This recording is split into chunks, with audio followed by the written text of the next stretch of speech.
Hi everyone, it's Christy from BurkeLife, and I have an awesome interview for you today. It is a success story, and it just proves my point that everybody has worth and value, and you cannot judge a book by its cover. You've got to get to know people and find out what they're all about. So I am here today with Pat. Pat, what did you tell? Okay, Pat is... He lives in San Diego. He is... Are you homeless right now? Yes. Okay. How long have you been homeless? 2 years. 2 years? Where did you live before that? Here in PB. Okay. And Pacific then... Beach in San Diego area. Okay. And then, tell us, I heard an amazing story that you told me yesterday. We met each other, we saw each other at a homeless feeding.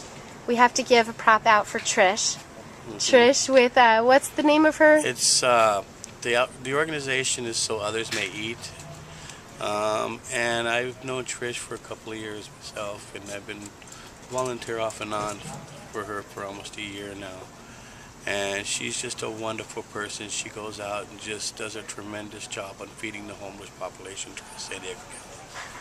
Now, when you say you volunteer for Trish, what exactly have you been doing for her? I've been doing a lot of the prep work, a lot of the cooking, cleaning, and whatever majorities it does, like you do in a restaurant.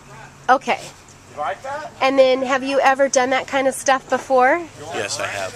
I've been cooking all my life. Okay. Ever since I was from the age of 10 on up. My mother was a well cook, and my father was too. So. Okay. And then plus my grandfather, when I was growing up, had his own restaurant, so it just triggered me, and that's what I wanted to do, and that's what I'm doing now. Okay. And then, is that kind of, was that your what you did before you ended up on the streets? Have you always been a chef? Yes, I have. Okay. Do you mind saying what got you from having a job to being on the streets for 2 years? I mean, what happened? I've had a problem with drugs and alcohol, okay. And it just ruined me. I spent more time with the drugs and the alcohol than I did my responsibilities, and ended up here on the streets. Now, how are you doing with that now? Actually, it's getting quite better. Awesome. I've been through a lot of interviews. I have an interview that I had done with a few restaurants in San Diego County, and one of the interviews that I did, a friend of mine was telling me about this show that I should participate, and he'd help me on. So I did, and he helped pay for it, and we went on a show called Master Chef. And I was down to the last 4 finals, and of course I didn't make it. I was beat, but you know, the last 4 finals, to get that far on a show is just amazing. But the outcome of that show, after the show, I was placed in a place in Phoenix, you know, because they kind of place you in different places to see where you fit in. It's not throwing you off the show, it's just giving you better leads to where you go. And they had told me, he says, you know, there are some places your qualifications are really good. Here's a place I'd like you to call, check in. And I met with a few people at this is called the Phoenix Dream Center. Just last month I got a call from them wanting me to come and work for them. Yay! That is so cool. And I will be starting in about the middle to the end of November. Okay. And they're going to pay for my fare and everything to get there. Yay! So because you were on the show, that opened another door. Another door. That is so cool. But if you wouldn't have volunteered for Trish, you probably wouldn't have had the opportunity to be on the show, right? No. It kind of all snowballed. Yeah, Trish had a lot to do with it, you know, learning from a lot of people, different trades that they have, you know, that had to do with it. And when my friend said that he would help pay for it and inspired me to go on the show, I did. I took him on. That is so cool. Now, did you have to go through a whole interview process and all that? Yes, we did. It's a week-long show. Okay. But they do it in segments. Okay. So it's like every day, you know, you're doing something different, and every day they're throwing people off. Okay. Or just, yes. you know, putting people off the show until they get down to the final 4. Okay. And when you get to the final four, they have what they call a big old kettle that they put your names in. One of the Okay. person will draw a name out of the thing. That person is going to battle off to the next person that's pulled out the kettle. Okay. And well, it got down to the final four. I was with this girl that I guess just had a little bit more experience than I did. Okay. And, she ended up with the prize pot and their certificates to become a chef and master chef. And I guess I'm just still qualified as a chef. But That's cool. Now, did you get any certificate too, or just the winner gets the? just the winner gets the certificate. Okay. Okay. And then, like I say, they kind of help you out, tell you about your qualifications. They give you a certificate of appreciation and thanks. That's cool. So, But see, forevermore, you can use that on your resume. Yes. That you were the final four. I mean, that's crazy huge. Now, how many people were interviewed? there's a total of 13 people starting off. Okay. And it goes, like I said, a segment of a week. And they judge you on how well you cook. Okay. And they, throughout the whole entire show, tell you what they want to cook. Okay. And What's the name of the show again? it's Master Chef. Okay. It's aired, I'm not exactly sure what day of the week it is, but it comes on every week. And then what's the guy's name that? The actual chef, the master chef that's there is Gordon Ramsay. Ramsay.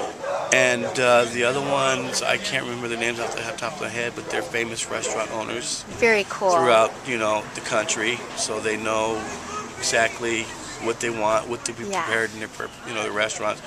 Because you're talking like master chefs and big time people that, and there are far and few above, but I'm going to be one of those soon. That is so cool. Now, you told me that weren't there to get to the top 13, didn't you have to go through, weren't there 130 or a whole bunch of people? When they first start out, there's a total of 165 people that go for the actual interview. Okay. Out of that 165, they only choose 13.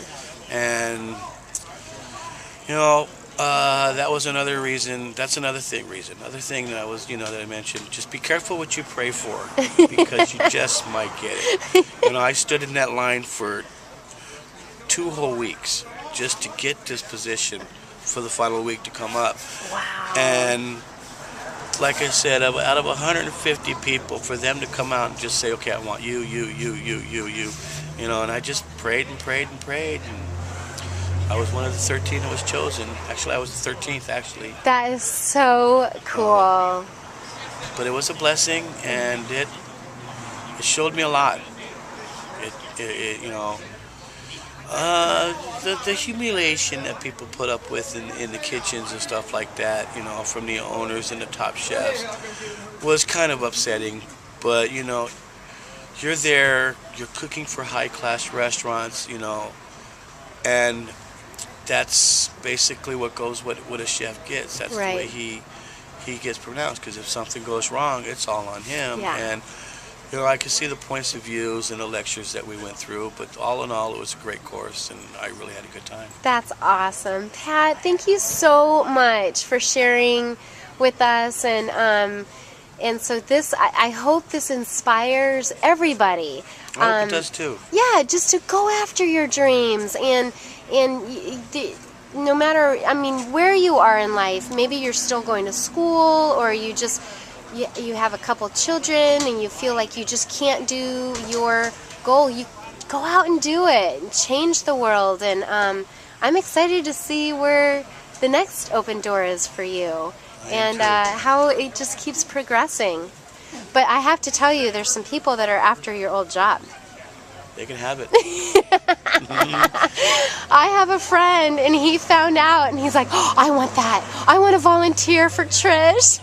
Well, you can have it, when I'm out of here, it doesn't matter whether I'm here or not. It's not all about taking anybody's job. It's all about working for Jesus. Yeah, and that's the way I look about it. And, yep. I'm a true believer, and I, try to follow His ways the best I can, because I'm not going to be able to do this all on my own. Yeah. So, I look up to Him, and I ask Him for answers, and these are the doors that He's been opening up for me, so these are the doors I'm going to continue opening up for myself and others. That's so cool.